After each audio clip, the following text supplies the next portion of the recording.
Hi, I'm Dr. Bob. Kirchhoff's current law is a very effective engineering tool for solving a lot of circuit problems. Here's a really good example we're going to look at, starting right now. Hi, I'm Dr. Bob.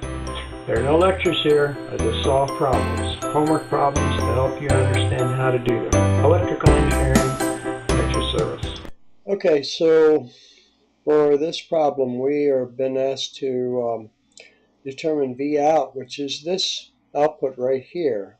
We want to know what this value is. We're given a 14 volt supply voltage, a 5 ohm resistor, a 3 ohm resistor, and a 2 amp current supply, fixed current supply.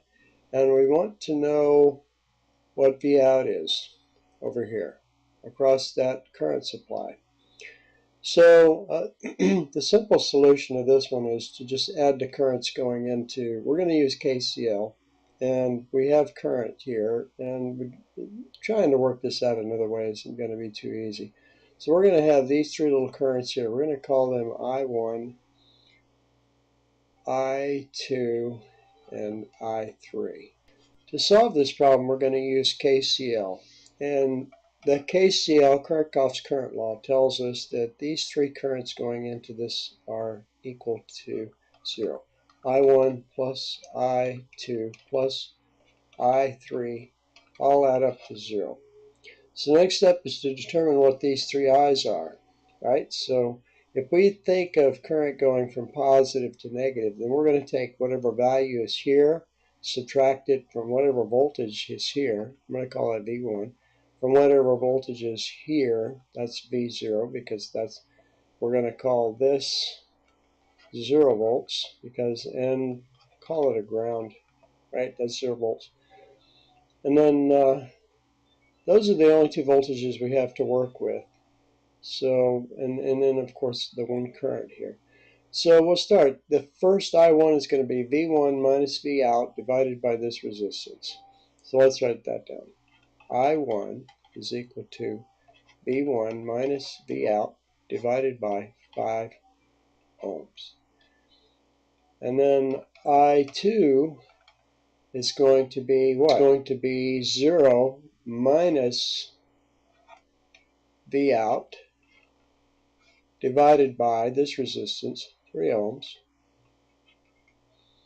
And then I3, this is going to be equal to, well, remember, I3 is going this way, but we have our current going the other direction, right? So that's going to be minus 2 amps. All right, now let's add all those up and solve. And we're solving for, we know what V1 is. That's going to be 14 volts. So 14 volts minus V out. I'm going to scroll up a little bit. Scroll down. Divided by 5 ohms plus 0 minus V out divided by 3 ohms. And then the third one is minus 2 amps. That's all equal to 0. Okay, so here we just multiply by simply 3 times 5 is 15. We're going to multiply everything by 15. So, and actually we can multiply this by 3, this by 5. No. Multiply everything by 15. All right. Okay, so multiply everything in here by 15. We'll neutralize these two little fractions here. So 15 times this piece right here is going to be 3 times 14, which is, well, let's make that 3 times 14 minus V naught, or V out, plus 5 times that. 15 times this is going to be basically 5 times minus V out. I'm going to drop the 0 here. Minus 15 times 2, which is going to be 30 amps equal to 0. Now, the rest is just algebra. Of course, it's we solve for V naught or V out.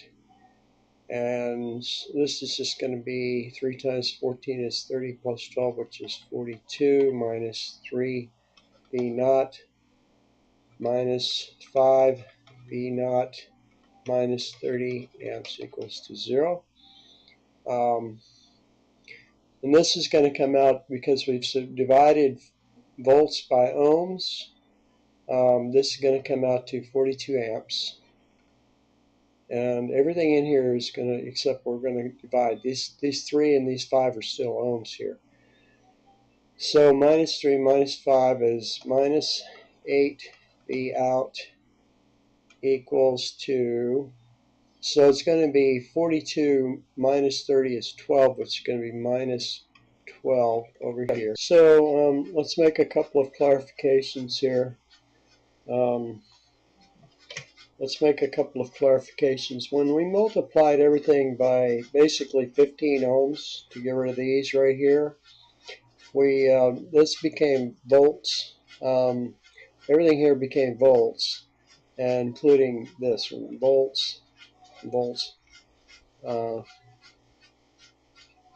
and volts. Alright, so here we have V out is equal to minus 12 over 8, minus 8 volts. And here's our solution is equal to 1.5 volts.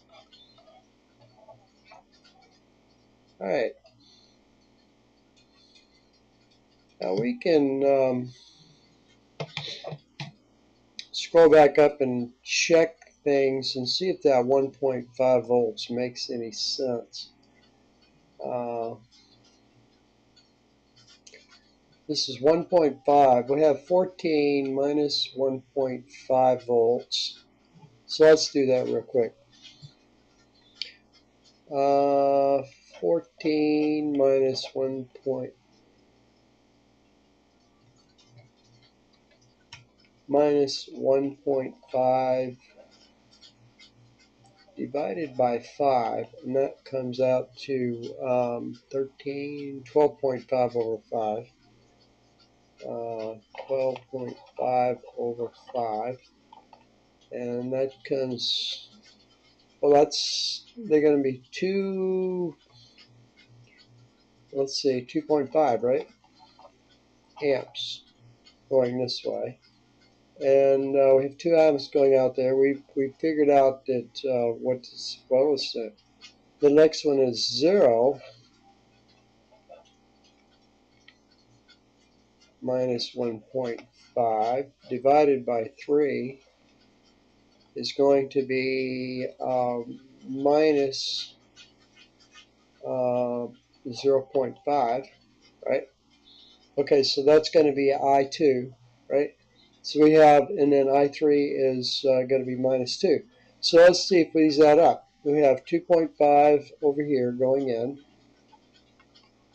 5 going in. We have minus 0.5 going in here, and then we have minus 2 over here. Do these all add up? Minus 2.2 minus 0.5 is minus 2.5 plus 2.5. So what that tells us is that our solution here is correct.